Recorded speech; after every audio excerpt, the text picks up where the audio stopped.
นางมัจสาและท้าวอาลีแนมเห็นหมู่ดาวอยู่เทิงท้องฟ้า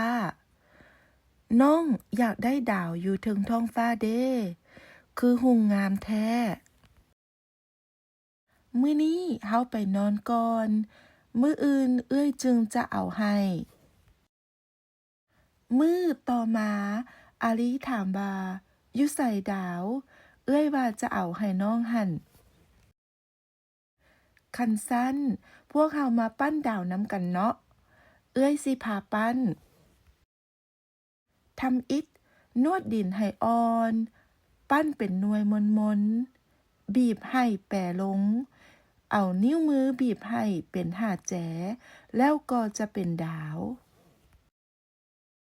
อาลีตั้งใจปั้นดาวตามที่เอื้อยบอกและปั้นได้หลายอันน้องเก่งหลายที่ปั้นดาวได้เองในที่สุดอาลีดีใจที่ได้ดาวขอบใจเอื้อยหลายๆที่สอนน้องปั้นดาว